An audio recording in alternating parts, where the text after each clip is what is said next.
Good morning all of you. Welcome in real mathematics classes. मैं गौरव गुप्ता आज आपके साथ ट्रिग्नोमेट्री चैप्टर 8 टॉपिक 2 कंप्लीट हो चुका है। आज कल की वीडियो में हमने देखा था साइन 30, 45, 60 के ज्योमेट्रिकल प्रूफ हमने दे दिए थे। अब ज्योमेट्रिकल प्रूफ के बाद वो एक अलग क्वेश्चन होता है।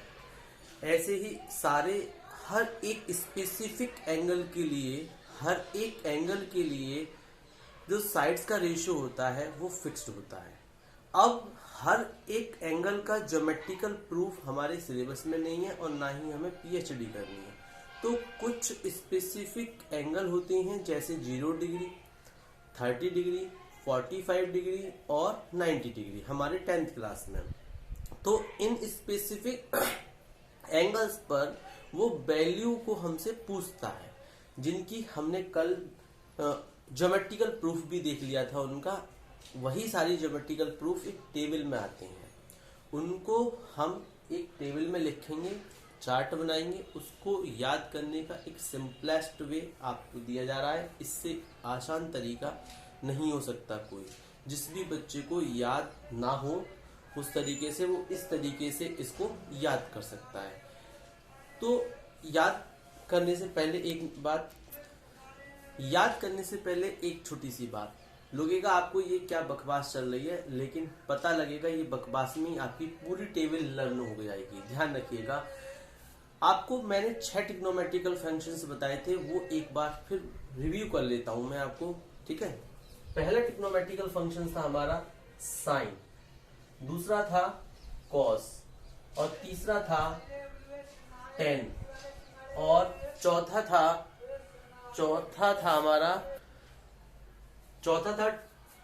कॉट और अगला था सेक और अगला था कोसेक। ये हमारे 6 ट्रिग्नोमेट्रिक फंक्शंस थे और आपको ये बताया गया था जो साइन पहला फंक्शन होता है वो साइन का कोसेक का उल्टा होता है। यानी कि साइन बराबर होता है, अगर थीटा है तो साइन थीटा बराबर होता है 1 अपॉन कोसेक थीटा। यानी कि साइन की जो वैल्यू होती है वो कोसेक की रेसिप्रोकल होती है। साइन जो होता है वो कोसेक का रेसिप्रोकल होता है। कॉस जो होता है वो सेक का होता है। किसका?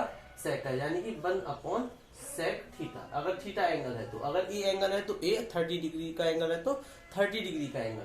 टेन होगा 1 अपॉन कॉट थीटा, कॉट होगा 1 अपॉन टेन थीटा, सेक होगा, सेक किसका उल्टा होगा? कॉस का, 1 अपॉन कॉस थीटा। और कोसेक किसका उल्टा होगा? टेन थीटा का। यानी कि कोसेक होगा साइन का, यानी कि 1 अपॉन साइन थीटा। ये हम आपको अब तक बता चुके थे, लेकिन एक बार हमने और सीख लिया, कोई बड़ी बात नहीं है। दूसरी बात, 2 स्पेशल केस होते हैं हमारे टेन और कॉट। ये तो आपको पहले ही पता है। आप आज से एक बात और याद रखिएगा कि जो टेन थीटा होता है वो sine theta upon cos theta होता है। ये आपको याद रखना है हमेशा के लिए याद रखना है। और कॉट थीटा जो होता है वो cos theta upon sine theta. यानी कि टेन थीटा जो होता है वो कॉट का रेसिप्रोकल भी होता है और स्पेशल एंगल भी होते हैं इसके 2।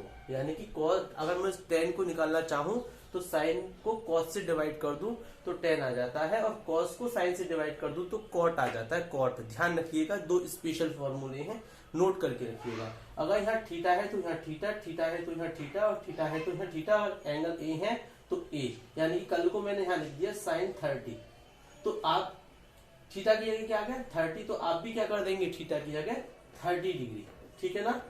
इससे मैं आपको टेबल याद करने का सिंपलेस्ट भी बता रहा हूं। आपको लग रहा होगा क्या टेबल में ये सारी चीजें नहीं आएंगी? एंड तक देखिएगा, फिर बताइएगा कि आपको समझ आया नहीं आया। पूरी टेबल आपको ऐसे याद हो जाएगी जैसे कुछ था ही नहीं, जैसे छोटा बड़ा ABCD याद करी थी आपने। तो आपको ये बात पता है कि साइन जो होता है वो कोसेक का रेसिप्रोकल होता है और कॉस जो होता है वो 1 अपॉन सेक होता है। ध्यान रखिएगा, 2 स्पेशल चीजें मैंने आपको ये बता दी। अब एक होता है अंडर रूट निकालना। आपको अंडर रूट नाम हमारे 10th क्लास में सिर्फ 5 स्पेसिफिक एंगल्स पे ही वैल्यू पूछता है, 0 डिग्री, 30 डिग्री, 45 और 60 एंड 90 डिग्री। सिर्फ इन्हीं की फिक्स्ड वैल्यूज हैं, इनको याद करके क्वेश्चन में रिप्लेस करना, आंसर आ जाता है। ठीक है ना। अब देखिएगा जैसे कि अब एक और बात बताइए, अंडर रूट का मतलब क्या होता है। मैंने आपको दे दिया अंडर रूट 4, तो आप इसको कैसे पढ़ेंगे। अंडर रूट 4 मतलब इसका मतलब क्या है, 4 का मतलब क्या, इसके फैक्टर करके आप ऐसे लिखेंगे और पेयर बनेगा तो क्या आएगा, अंडर रूट 4 का 2 एक बाहर आ जाएगा, तो अंडर रूट 4 का मतलब 2, यानी कि अंडर रूट 4 का मतलब क्या होगा 2। अंडर रूट 1 का मतलब क्या होगा 1 इंटू 1 1, और कल को अंडर रूट 2 आ जाए तो बाहर नहीं निकलेगा, अंडर रूट 2 का अंडर रूट 2 ही रहेगा। ध्यान रखिएगा, अंडर रूट 3 का अंडर रूट 3 ही रहेगा, और अगर 0 है तो इसका सब कुछ 0 हो जाता है। अगर अंडर रूट लूंगा 0 का तो क्या आएगा, 0 आएगा। मुझे पूरा विश्वास है इसमें कोई प्रॉब्लम नहीं होगी। अगर अंडर रूट 2 का मैं रूट निकालना चाहूं तो अंडर रूट 2 का कोई रूट नहीं निकलेगा, क्योंकि अंदर वाले नंबर के फैक्टर नहीं होंगे, क्योंकि ये अपनी प्राइम फॉर्म में बैठा हुआ है, प्राइम फैक्टर है, और प्राइम फैक्टर के इससे छोटे सिंपलेस्ट फैक्टर हो ही नहीं सकते, आपको याद होगा। ठीक है, इतना भी क्लियर है, सब आता होगा। अब उसके बाद मैंने आपको बताया 5 स्पेसिफिक एंगल्स की बात करेंगे। अब याद करने का तरीका, टेबल बनाने का सिंपलेस्ट तरीका देखिएगा, आप ऊपर लिखिएगा 0 1 2 3 और 4, और इन सबको 4 से डिवाइड कर दीजिएगा, सब 4 से, और 4 से डिवाइड करने के बाद देखिएगा क्या क्या कट रहा है। ये तो 1 हो गया, ये 0 हो गया, ये 1/4 कटेगा नहीं, ये कट गया 1/2, ये भी ये नहीं कटेगा, और ये कट गया 1, ये 5 नंबर आ गए। अब हमारे 5 स्पेसिफिक एंगल होते हैं, 0 degree, 30 degree, 45 degree, 60 degree, 90 degree. अब इसी को आप लिख लीजिएगा, 0 डिग्री, 30 डिग्री, 45 डिग्री और 60 डिग्री और 90 डिग्री, और अपने 6 के 6 फंक्शन उतार लीजिएगा, 6 के 6 फंक्शन उतार लीजिएगा। कि पहला फंक्शन होता है हमारा साइन,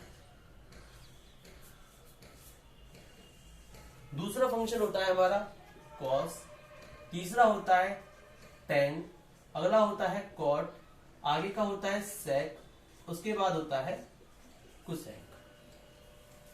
उम्मीद है समझ में आया होगा, थोड़ा जगह छोड़ के लिखता हूं, ठीक है ना। टेन, कॉट, सेक, कुसेक। अब आप देखिएगा जो आपने लिखा था उसके सारे नंबरों पे अंडर रूट लगा दीजिएगा, सभी नंबर्स पे आप क्या लगा देंगे, अंडर रूट।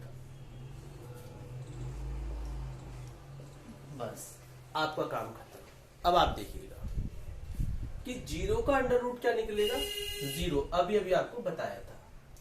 ऊपर का अंडर रूट ऊपर निकालिएगा रूट, और नीचे का रूट नीचे निकालिएगा।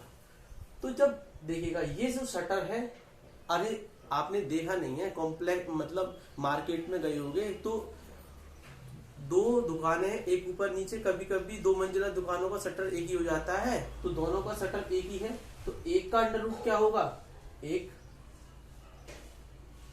और 4 का अंडर रूट क्या, 4 का क्या निकलेगा 2।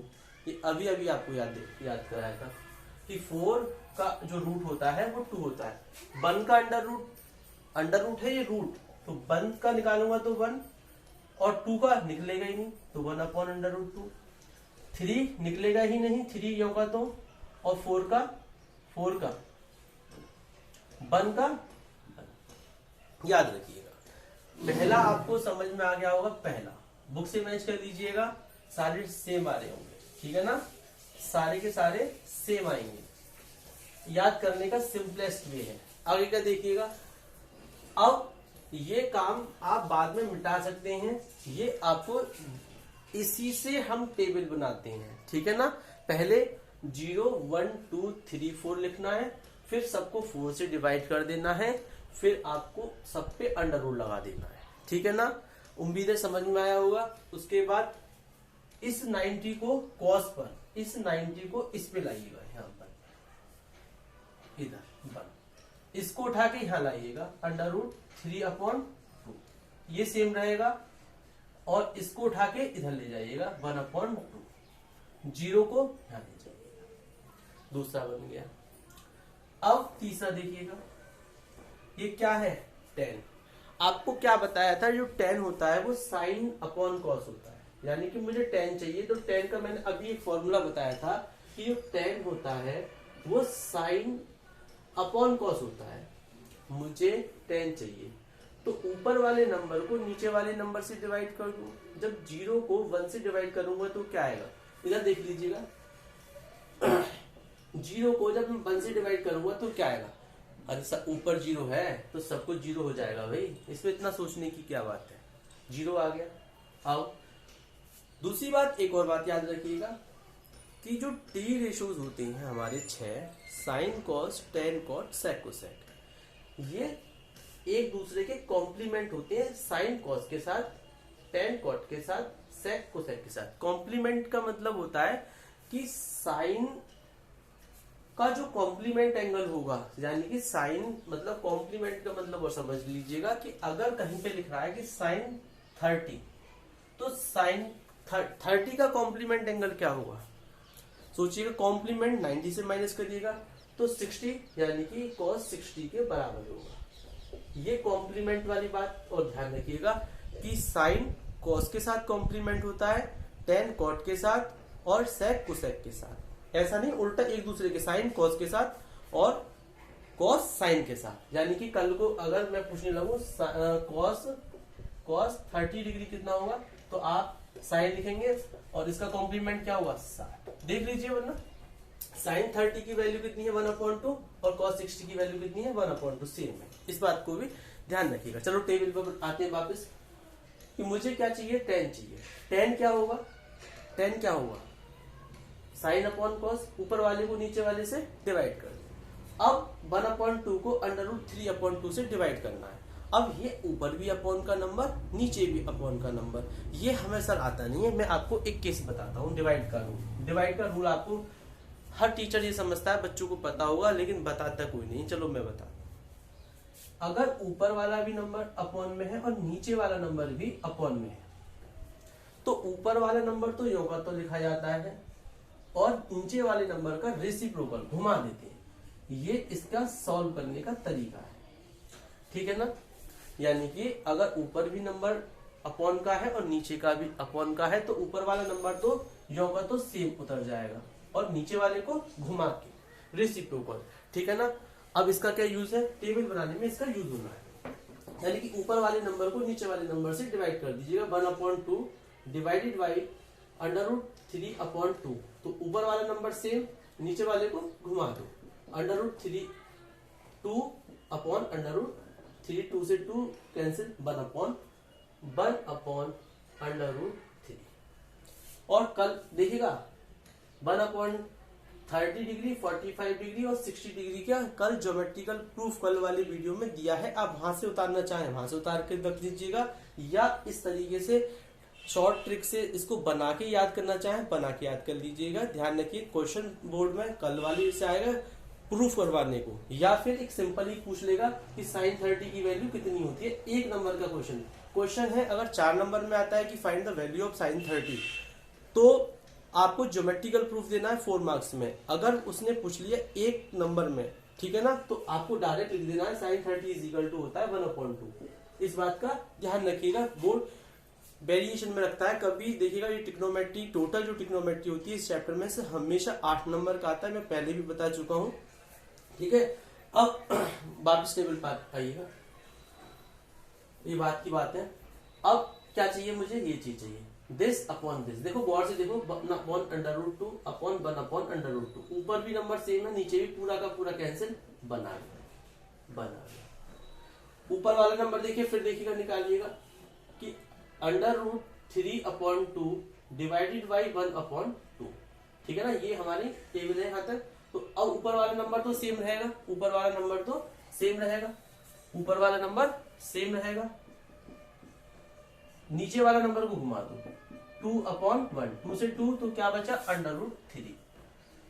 1 को जब डिवाइड 0 से करोगे, अगर मैंने आपको ये पहले पता होना चाहिए, जब हम किसी नंबर को 0 से डिवाइड करते हैं तो सब कुछ खत्म हो जाता है, कभी हम नंबर को 0 से डिवाइड नहीं करते। अगर नीचे 0 आ जाए डिवाइड करते में, तो वो नंबर अनडिफाइन हो जाता है, यानी कि अनडिफाइन, और इसको बोलते हैं इन्फिनिटी। इसको क्या बोलते हैं, इन्फिनिटी।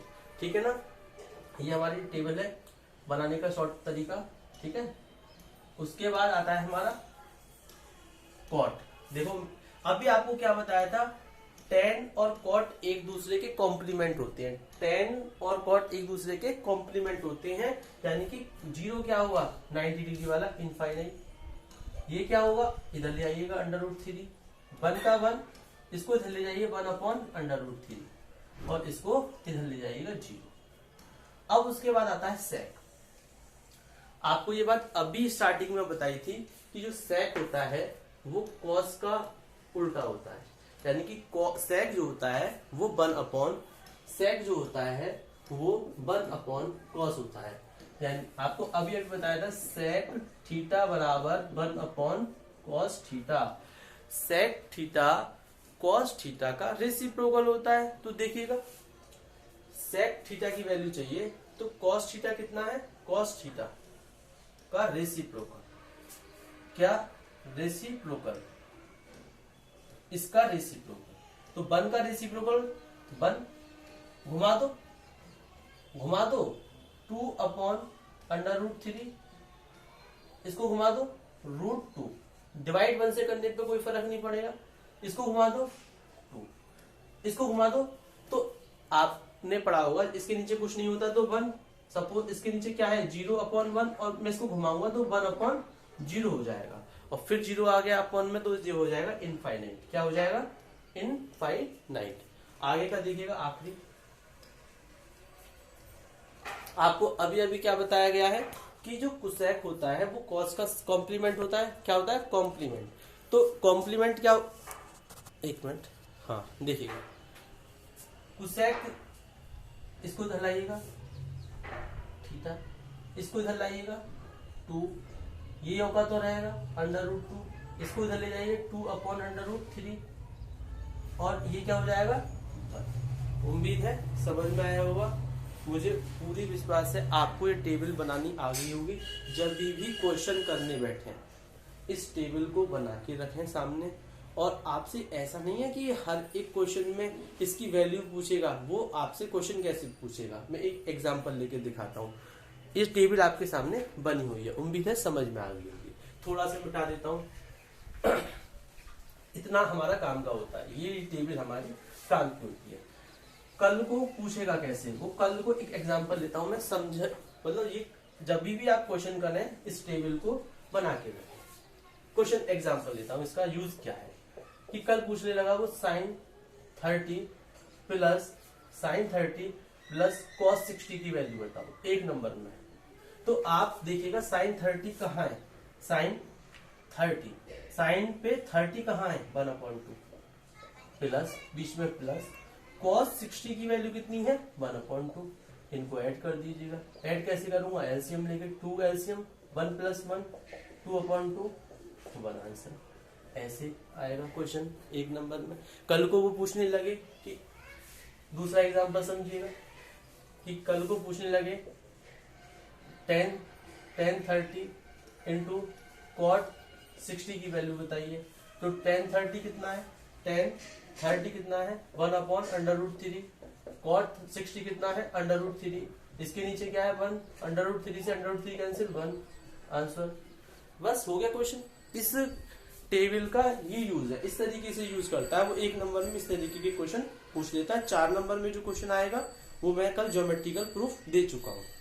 एक और देखिएगा, इसका यूज देखिएगा। कल को पूछने लगे tan, अगर बच्चे के दिमाग में आ गया कि सर इनसे हटके पूछने लगे, यानी कि जैसे कि tan 75 पूछने लगे, हमारे कोर्स में नहीं है, ये हम आपको 11th क्लास की वीडियो में बताएंगे। 11th क्लास में आपको पढ़नी होती सभी की है। आप कैलकुलेटर, मोबाइल का कैलकुलेटर खोल के देखिएगा, अगर आप वहां लिखेंगे साइन 15 डिग्री तो आपको कैलकुलेटर बता देगा इसकी वैल्यू कितनी होगी, पॉइंट समथिंग आएगी, ध्यान रखिएगा, ठीक है ना। सभी मैंने कल भी आपको बताया था कि हर एक्यूट एंगल के लिए राइट एंगल ट्रायंगल की साइड का रेशो फिक्स्ड होता है, हर दुनिया के हर राइट एंगल ट्रायंगल में। तो हमारे पास सिर्फ इन 5 एंगल्स पर वैल्यू पूछता है, हमें इस टेबल को याद करनी है। बनाना सीखना चाहो बनाना सीख लो, जैसे भी आपको करना है। Thank you for watching. एक और, ठीक है ना, इस तरीके से क्वेश्चन करेगा। Thank you.